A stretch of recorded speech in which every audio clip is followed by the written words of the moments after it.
e senhores, respeitável público, sejam todos bem-vindos ao espetáculo do Enredo Cultural. Hoje nós vamos falar de um assunto muito importante, a arte mais milenar do planeta. Nós vamos falar do circo. Vem com a gente, tá todo mundo convidado, vem, vem.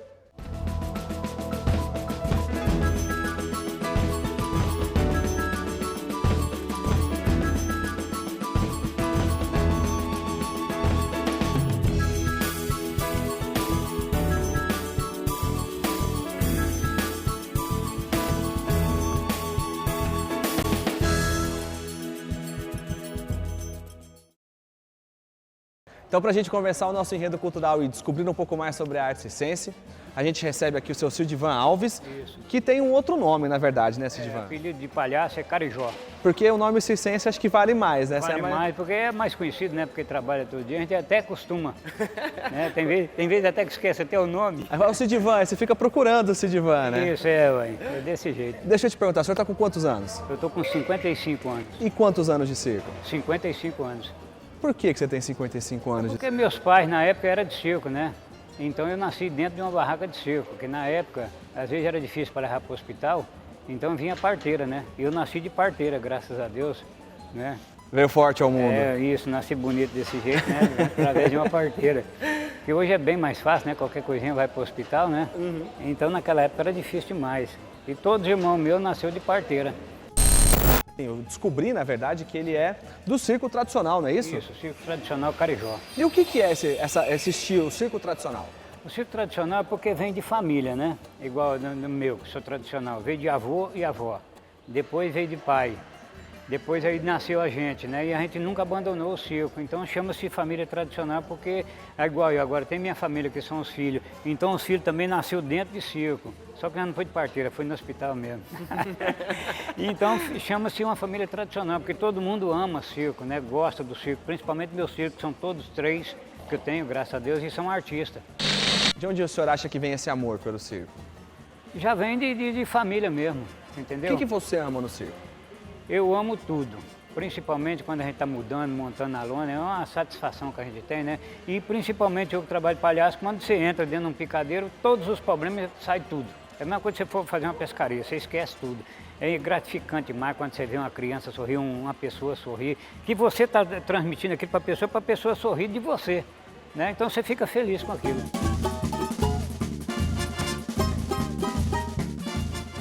Meu nome de palhaço é Mandioquinha. E então eu tenho vários da família também que é palhaço de circo. E se você quiser saber um pouquinho de palhaço de circo, você pode fazer a pergunta que eu também sou um dele. Mesmo sem cara melada, mas eu sou um dele. Nós temos a história tradicional de circo que nós somos, né? É que muitas pessoas às vezes confundem o tradicional de circo, acham que é só de escola de circo. Não. Ele é o tradicional de circo, começa ali das raízes, né, de circo. Então nós somos. Meu pai, minha mãe, meus irmãos, todos somos de circo. Nós vivemos muitos anos viajando dentro do Brasil. Então temos 20 anos parados, né? Então eu parei por causa de sobredoença, né? Tem pessoas que têm história dali de dentro, igual nós mesmos. Eu mesmo tenho uma grande história de dentro de circo. Porque foi a família, foi criado 13 filhos dentro de circo, tá todos vivos, graças a Deus. E é assim que começa, né, a vida de circo circense. É a vontade, né? Se você tem a vontade, gosta do circo, a pessoa vai onde ele está, né? Agora tem muitos que não gostam de circo também, a gente não vai obrigar, né? A gente faz o que a gente aprendeu no mundo, que foi levar o sorriso para as pessoas. E é aí que começa, o mundo do circo é aí, né? Essa história aí. Você tem que sempre levar alegria.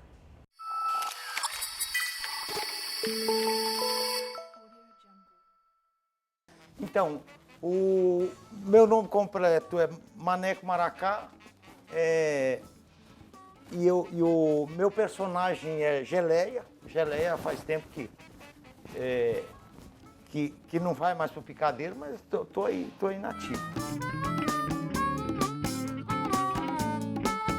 Eu comecei a minha história em São Félix do Araguaia, no Mato Grosso, num projeto muito bacana, numa numa região de muito conflito com os latifúndios, então a gente usava o circo como uma linguagem como um meio de interlocutar com os movimentos sociais. Mas na verdade maneco é sinônimo de palhaço na minha região. Eu nasci em Santa Catarina e desde os 4 anos de idade que eu tenho esse apelido de maneco, por eu ser uma pessoa extrovertida, muito alegre, brincalhona. E a minha família toda tem uma veia artística, então naturalmente eu fui me envolvendo com a atividade artística e adquirindo essas características artísticas dos meus familiares, naturalmente. Então eu tenho esse, não sei se a gente pode chamar de dom, mas esse envolvimento com as artes desde muito cedo. Eu morava mais ou menos uns 50 quilômetros longe das cidades mais próximas. Mas quando eu sabia de algum circo que estava na região, eu ia lá, eu adorava o circo. Só de ouvir falar de circo, a primeira vez que eu fui no circo eu lembro até hoje. Lembro dos números, dos animais que tinha, do palhaço. Sempre me fascinou, o circo sempre me fascinou, me despertou desejo, interesse muito grande de estar envolvido com a arte. E hoje é a minha vida. A minha mãe conta muitas histórias, que eu fazia apresentação na sala de aula já com uma característica de palhaço. Já fazia algumas performances com 6 ou 7 anos de palhaço, eram muito engraçados e tal. Hoje o palhaço é uma manifestação contra uma sociedade enrijecida, como uma cultura artificializada e que divulga muito a violência, divulga muito os aspectos negativos da sociedade, né? A mídia dá muita ênfase. Então o palhaço é um contraponto. O palhaço é um ser muito inteligente. Aliás, ele precisa ser muito criativo. E criativo e interativo. Você precisa ter uma plateia que também que você faça a pergunta e que ela lhe responda também. Às vezes com um sorriso, com os aplausos, mas às vezes mesmo com o próprio questionamento. E você tem que se virar nos 30 para poder responder naturalmente. O palhaço também é um ser político. A característica de palhaço brasileiro é um ser muito, muito político. Tanto isso é verdade que a maioria dos donos de circo foram palhaços. Então é esse cara que também tem essa capacidade de interlocutar com a sociedade, de fazer administração e de liderar pessoas, aglutinar pessoas em torno de si também, em torno do riso e levar alegria para o mundo. Naturalmente, existem circos que não tem palhaço. Mas a maioria, acho que 99% todos têm palhaço. E existe palhaço hoje existe circo sem palhaço e palhaço sem circo. Tanto é que está aí, pelas ruas e praças, tem muitos palhaços hoje fazendo suas performances. Que isso é uma coisa importante também. O circo saiu. Ele hoje saiu da lona e ocupou outros espaços da sociedade. Então está na rua, nos shoppings, nas praças, nas escolas, em todos os espaços.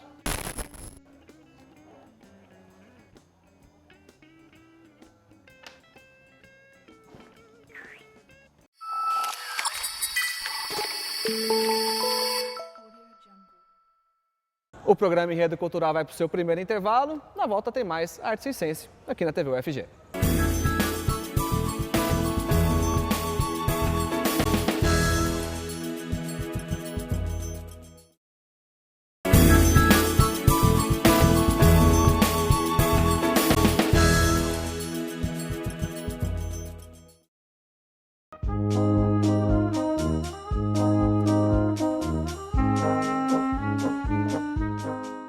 gente já conheceu o Palhaço Carijó, o Palhaço Mandioquinha, e os dois são oriundos do circo tradicional, de pessoas que nasceram no circo e tudo mais, mas evidentemente que também existem outras pessoas que compõem o circo e que não têm, né, uma história tão similar à deles, de vós e pais que nasceram dentro, né, do próprio circo. Como, por exemplo, quem está aqui do meu lado é o Palhaço Batatão.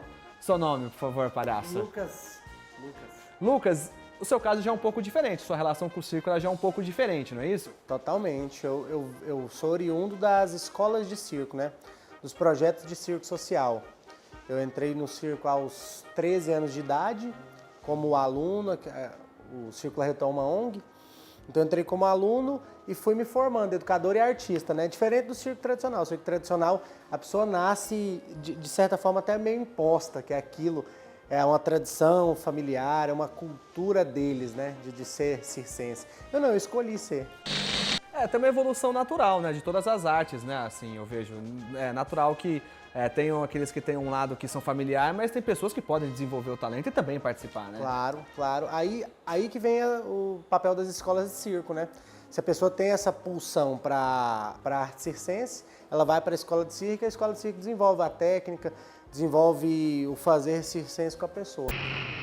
Você falou agora que você começou a fazer circo com 13 anos. 13 anos, aos 13. E aí, assim, sei lá, às vezes as pessoas vão ficar chateadas com o que eu vou falar agora, mas você poderia ter procurado futebol, você poderia ter procurado informática. Por que você procurou o circo, assim? Qual que foi a relação? A relação foi uma questão muito lúdica.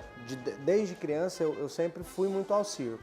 Eu morava numa cidade do interior e lá quando o circo chegava era a única atividade cultural, lúdica que tinha para criança, né? O resto era o dia a dia, brincar e etc. E sempre que o circo chegava a cidade parava. Então aquilo para mim, além de ser uma coisa lúdica, era uma coisa muito poética. Era o parar da cidade, era um momento além da vida, né? Além do que eu vivia cotidianamente. E aquilo foi ficando muito para mim, muito em mim, a vida toda. E quando eu mudei para a capital, junto com a minha família, eu descobri o circo, fiz uma oficina e logo me apaixonei. Falei, putz, céu, é o que eu estava buscando há um tempo atrás. Claro que eu não tinha consciência daquilo, hoje eu tenho, mas naquela época era simplesmente uma vontade mesmo de fazer, uma felicidade de sabe, me divertir e todas as coisas boas que o circo traz para uma criança.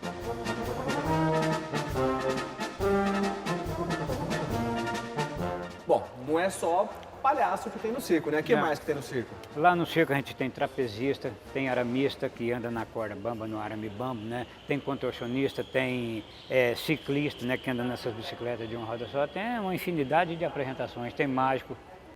Sua ênfase sempre foi mais ser palhaço. Não, na época que eu era novo eu fazia número de trapézio, né? Fazia outros números de altura. Hoje eu não faço mais por causa da idade, né? E uma que não é compensativo você arriscar mais, né? Sim. Então hoje eu deixei só para palhaço mesmo. E como é que é pra você estar atualizando as piadas? Porque tem que né? Sempre tem que estar em dia, né? Sempre a gente põe aquilo na cabeça, né? Não esquece mais. Só que a gente vai renovando também, né? Conforme tem a televisão, a gente vai vendo coisa diferente, vai aperfeiçoando, vai modificando as coisas. E aí monta uma reprise, uma entrada de palhaço que moderna, né?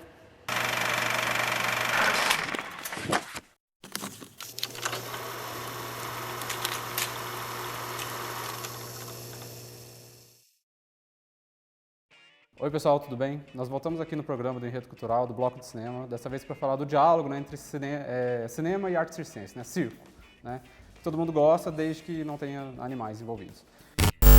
O cinema tem um diálogo, sempre teve, né, um diálogo muito estreito com o circo, né, a começar talvez pelo Chaplin, né. O Chaplin ele fez um filme chamado justamente O Circo, os irmãos Marx fizeram um filme chamado No Circo, e desde então vários outros cineastas, Hollywood se nutriu muito, né, das artes circenses para realizarem filmes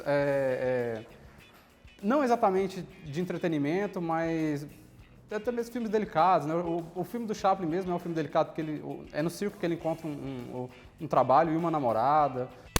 Dos irmãos Marx, que seria comédia, no circo é um grande cenário para realizar comédias, e até mesmo o Clint Eastwood chegou a flertar com o circo num filme chamado Bronco Billy, né? O Clint Eastwood, que é ali contemporaneamente, né, um dos grandes mestres do cinema clássico, né, vivo até hoje. realizando esse cinema do melodrama, né? Não exatamente do dramalhão, mas do melodrama que consegue comunicar com todo tipo de público, né?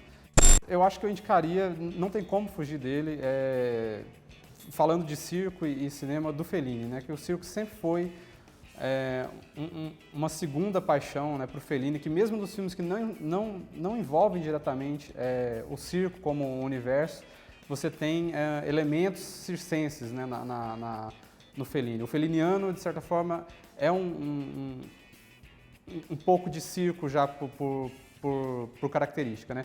E dois filmes dele que são essenciais nesse sentido, que seriam Os Palhaços, um documentário mesclado à ficção, e talvez o mais belo filme que envolva circo, que é A Estrada, que você tem a Julieta Massina e o Anthony Quinn, num romance muito incomum, né?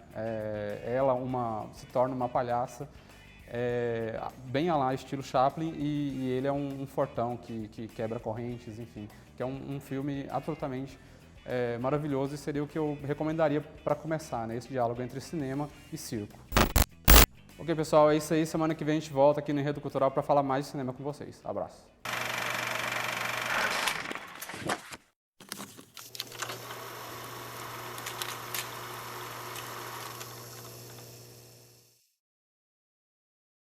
Nós vamos para o nosso último intervalo e na volta tem muito mais aqui do Enredo Cultural para você.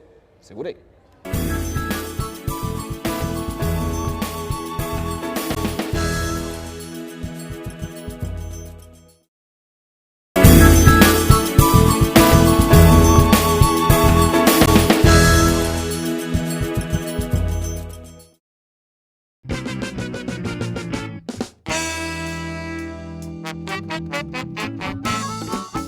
Você fez as oficinas, se formou e hoje é educador de circo, né? Sim, sim.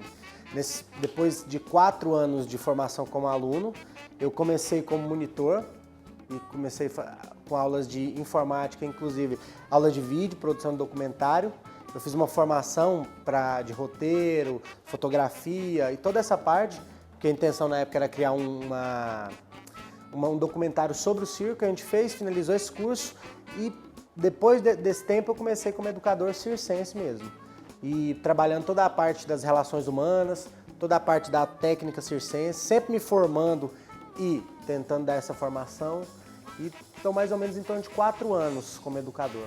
E o que é ser um educador assim, circense? Quais são os planos de aula, quais são as metas, qual que é o objetivo, né, da função? No caso do circo social em si, que é a nossa vertente circense, um educador de circo social trabalha muitas coisas além da técnica circense. A técnica circense ela é uma dos elementos que a gente trabalha. A gente trabalha ética, trabalha a questão de gênero, a gente trabalha a relação com o meio ambiente, todas as coisas que a gente acha que precisam estar dentro de uma formação integral do ser humano. Tudo isso a gente trabalha. E mesclado com a técnica circense, mesclado com os jogos circenses, com a brincadeira do circo. É até um pouco complicado para entender para quem não está nesse universo, e para a gente também, antes de entrar, era complicado. Só que isso acontece naturalmente, no dia a dia, no fazer das aulas, nos diálogos, nas avaliações, em todas essas peculiaridades do circo social.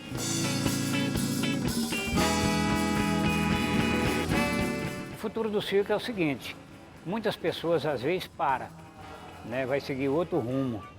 O futuro do circo, para quem está dentro do circo, igual meu filho estuda, tem um que está no 2º ano, né? Aí a cabeça deles, eu não sei quando ele chegar mais para frente no estudo, se ele vai querer continuar no circo, parar, porque já não depende de mim mais, né? Agora eu continuei, estudei um pouco e continuei no circo e estou até hoje. E acredito que eu e a minha mulher vamos morrer debaixo de uma lona. Você acha que o circo ainda vai acabar? Você acha? Eu acredito que não, com toda a dificuldade que tem, né? Porque hoje está muito difícil o circo. Você trazer um público para o circo hoje está muito difícil, né? Por causa das modernidades que existem. Mas eu acredito que não acaba. Enquanto tiver criança, não acaba, porque criança gosta demais de circo. Você falou que você quer morrer debaixo de uma lona? É, porque é a paixão, né? E agora, como se diz, a gente já está idoso no caso, né? E como chegou até um ponto agora, como tem o circo, meu circo está em atividade, está rodando ainda no Brasil, né? A gente está em Trindade agora. Então eu acredito que não vai parar, porque meus filhos amam circo, eles adoram o que faz, né? E a gente, tanto eu como a mulher também, nós nascemos e gostamos demais de circo, né? Então eu acredito que nós vamos fazer o final dentro do circo mesmo.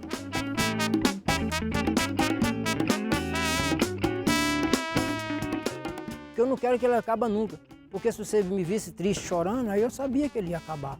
Mas eu não quero isso nunca, que acontece nunca. Eu quero é que ele sempre seja circo, que ele lava a alma das pessoas. A pessoa, às vezes, ninguém dá valor, às vezes muitos aí endurecem o seu coração, mas o circo ele lava a alma, porque todos que vai no circo, lá dentro ele tem que sorrir de todo jeito. Então isso para mim, eu fico muito contente, principalmente nas crianças. Nossa, as crianças de hoje, você está vendo aí, a maioria vocês estão vendo para onde está indo.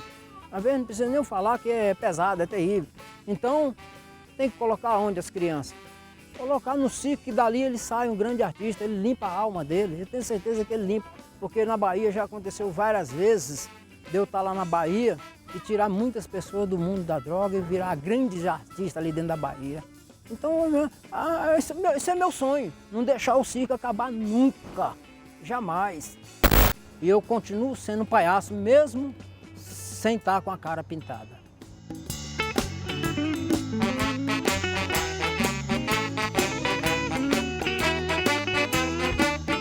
O circo ele é uma arte popular, ele é uma arte do povo e que atinge todas as camadas sociais, desde o mais pobre até o mais rico. Então, se você viu um malabarista num sinaleiro, você já teve um contato com o circo. Se você assistiu um show de televisão, tem uma pessoa desinibida apresentando, sei lá, um apresentador de televisão, já quer dizer que você também teve um contato com o circo. Porque o circo, ele forma, além de artistas, forma esse entretenimento, ele forma essa coisa de, esse medo, sabe, que a pessoa sente quando ela vai no circo, medo do trapezista cair, medo de acontecer algum acidente, sabe? Tudo isso é circo. E no dia a dia, as coisas que a gente vê na rua ou que a gente vê na televisão. Eu perguntei isso para os outros dois, né, para os outros dois colegas e vou repetir essa pergunta para todos. O circo vai acabar? Acho que não. Eu acho que, na minha visão, o circo ele tem caído, mas na vertente de circo tradicional. Porque a internet, a televisão, até os meios de comunicação, eles levaram informação muito, muito rápido para as pessoas. E o circo, ele tem uma peculiaridade do momento. Só que a pessoa assiste aquele mesmo número, aquele mesmo espetáculo numa TV, num computador, num celular. Então, as pessoas, de certa forma, vão perdendo interesse. Eu acho que a formação circense, as oficinas de circo, fazer circense, acho que ele nunca vai morrer. Porque é uma experiência, uma experimentação que nenhuma outra coisa dá. Eu vou assistir um espetáculo na televisão, só que eu não vou ter a experiência de pegar um equipamento circense, de ver um artista aqui, sabe?